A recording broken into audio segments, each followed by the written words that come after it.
You're listening to 87 Live on 87 Sports Fans Radio, powered by Spreaker and CG Imaging. So some of you may hear us talk about CG Imaging and wondering, what are these guys talking about? Well, CG Imaging, what they do is they bring your ideas to reality with 3D animation. Say you're trying to pitch an idea to your boss and your words and your drawings just aren't doing it, go to CG Imaging. Maybe you're selling a product to a customer and you're trying to show them what your product looks like in their space. CG Imaging can make that happen. Maybe you're starting a business and you need a logo. They designed our logo and our header for our website. So go to their website, cg-imaging.com. CG Imaging, virtually creating reality. And now we're on to the best part of our week, the Fantasy Greek. At the Fantasy Greek, Jim Sarantias. Welcome back to the show to talk a little NFL. Guys, how the heck are you all doing tonight? Living and breathing, sir. Living and breathing. I feel the same way, especially with the Blackhawks and the Bruins playing right now. It's really tough. But you know what? We're going to get through this, and the winner will be the winner. So if you just start jumping and shouting uncontrollably, just spontaneously in the middle of a sentence like Steve did to you a couple weeks ago during the NBA playoffs? I didn't jump. I made a sound, okay? I think you did. I didn't sense any jumping, but, I'm not going to have to do that. My wife is going to do that. Okay. Nice. Just get the phone close to her because that would make great radio. I will. Actually, she should probably do the show with you guys. Hey, I'm an equal opportunity employer. So. And I like that about you. Nice. All right, before we get more off topic here, news and notes around the NFL. Ahmad Bradshaw is an Indianapolis Colt, forced out of New York because all of a sudden they seem to have a glutton of running backs, and Bradshaw being a little injury-plagued the last few years of his career. Is he going to go into Indianapolis and start? You know what? If the guy's healthy, I don't see why not. I mean, he is a proven running back, as anyone who follows the New York Giants would know, and definitely as anybody who's played fantasy football would know. Mm-hmm. In 2012, but for his injury, he was en route to a 1,200-plus all-purpose yard season with 6 TDs. Now, obviously, you pointed out, the big issue here is his injury concern.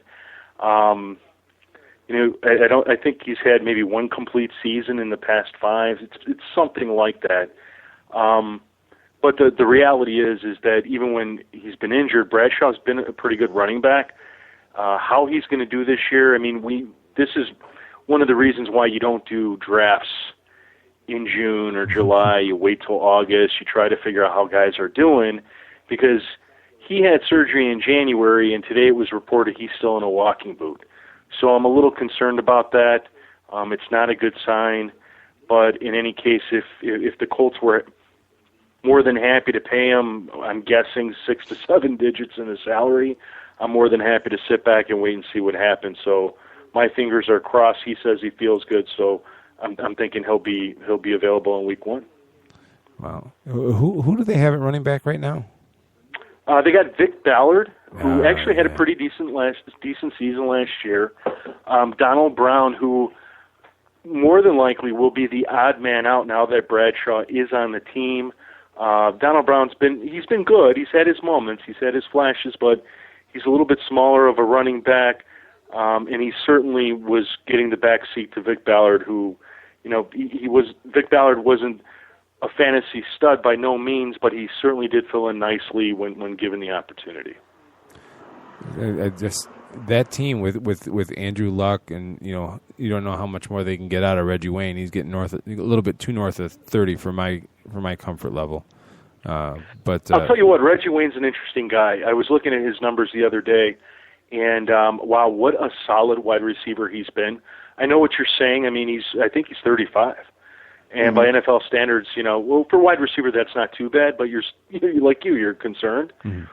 The reality is that he's been a solid wide receiver. He was a solid wide receiver last year, the season before, when, the Colts had no quarterbacks to speak of. Reggie Wayne was one of the few wide receivers that you could at least count on as a low WR3 at the time. And prior to that, I mean, he's just been a solid guy. So I'm not willing to bail on Reggie Wayne just yet. I wouldn't draft him certainly as a wide receiver 1 in fantasy football, but wide receiver 2, I certainly there's a place and a time to draft a guy. And I always got to give him credit. I mean, he stuck with the Colts after Manning left, and the future was unknown. You know, who knew how Andrew Luck was going to be? But he stayed with his team. He probably could have left and found more money and more success elsewhere. But he stuck with the team, and to me that's big. You know, I'm all for players staying with the team that they started with, and it's good to see that he stuck. Don't just sit there. Join the discussion. 585-633-7487. That number, once again, area code 585-633-7487. Email us at youguysuck@87sportsfans.com, and also at 87sportsfans on Twitter and facebook.com/87sportsfans. So in other news today, the Bills have parted ways with Tavares Jackson.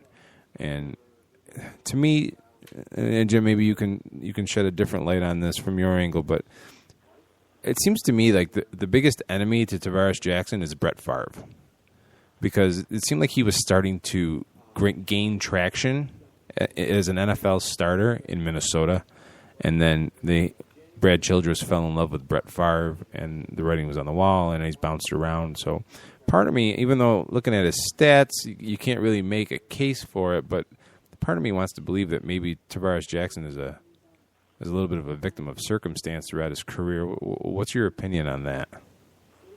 Keith, I think you're probably right. Here's a guy that spent 5 years with the Vikings, 1 year with the Seahawks, and one year with the Bills.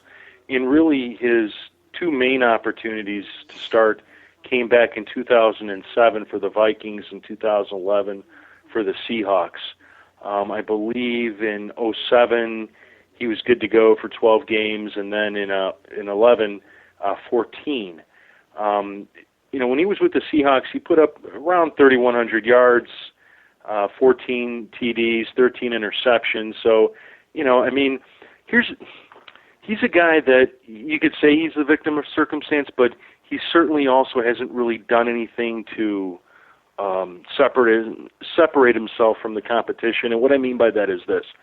He's had the same offensive coordinator for 6 seasons in Darrell Bevell, who was the offensive coordinator for the Vikings when Tavares Jackson was on the Vikings, and who is the offensive coordinator currently with the Seahawks, and was the offensive coordinator with the Seahawks when Jackson was first on that team. So, he's had that opportunity, and it sort of hasn't happened. I suppose with Russell Wilson distinguishing himself, he's not going to get that opportunity this year, but he is a solid backup on a team where he's very knowledgeable about their offense. Yeah, and so what does that say about where the Bills feel E.J. Manuel is? I think it goes back to, and I can't recall if it was on this show or a different show. I mean, he's a guy that I've been very high on since I saw him at Senior Bowl practices and even in the Senior Bowl game. I think the Bills are really high on E.J. Manuel. I mean, Kevin Cobb, I could start week 1, but I don't know, how long he would be for the team if that is the case, or it's possible we will see E.J. Manuel. I mean, it's one of those things that they're going to have to make a decision as an organization. Do we put him in right now, or do we wait for the right time? And I think it's really going to just depend on it. If it's a close call, I think we see E.J. Manuel start week 1. I didn't think he would get any higher than 3rd on the depth chart this year. I mean, obviously, Marone has, shackled himself to Manuel for better or for worse. But I thought at least to begin this season, I didn't think we'd be going into training camp with him as the backup, and then talking about him possibly being the starter on day 1. He just struck me as much more of a project. Not that I'm not saying he won't be successful, somewhere down the road, but I didn't see him as being that kind of guy. I was shocked as all hell when they took him in the first round to begin with. But now to just cut ties with your veteran presence and saying, all right, kid, we're going to ride you out, one way or another. It just shocked me a little bit. I'm not gonna lie. Well, that's the good thing with the Bills, though, is they've been mediocre for quite a while now. And if they put Manuel in and he plays bad and they have an unsuccessful season, it's not going to impact them as much as a team that was moderately successful that all of a sudden, loses 3 or 4 more games than they did the season before. They have that, unfortunately, for a franchise like Buffalo, they have that ability to put a young guy in and still have a somewhat mediocre year and it not be as negative towards the fans as, say, some other teams. I think you're both right on this. I mean, I think the general sentiment is exactly what the two of you have said. I don't think anybody expected necessarily for him to be there. But, from what I've seen of E.J. Manuel, I mean, he is a confirmed leader. He appears to be a guy that gets better as you get into more of a game situation, as you move from individual drills up to 7-on-7s, up to full 11-on-11s, and then even into the game. He seems like a guy that if you tell him, here, EJ, here's the game plan, execute it, he can do it. Whether he can play beyond that is a different question. But if what you need is and he's in a good place. He's got 2 of the best running backs in the league. He's got a decent tight end. He's got a very good wide receiver if he chooses to play like a wide receiver, as well as some good young talent. So he's not in a bad place if sort of everything stays together and he doesn't lose his composure. And I could see that happening. It's just a matter of, for the Bills, just picking their poison, sort of, which way are we going to go? So whatever happens, I don't think anybody should be shocked. And if it is E.J. Manuel, definitely don't be shocked. At least that's my perspective and what I would tell football fans and especially Buffalo Bills fans. And honestly, week 1 is going to be a very eye-opening experience for whoever quarterback starts, for the Buffalo to know if they made the right choice, because they're starting their season on the road at New England. And what? That's a great game. I mean, fantasy football last year, and I'm not, at this point, I'm not sure that would still be the case, but, if your quarterback was going against the Patriots, you're like, play them. Yeah. Because they have to open up the offense just to keep up with them. Absolutely. Mm-hmm. So you're going to know. You're going to know if you made the right choice right off the bat. You're going to know what your guy can do and if they have that ability, just like you said, to open it up and get the ball down the field, because they can't rely on Spiller or Jackson to run it against a team like New England. I mean, you're going to have to throw the ball. Yeah. I would tend to agree with you. The Baltimore Ravens terminated the contract of Vontae Leach. Now, most teams, you just the fullback is a little underrated, but he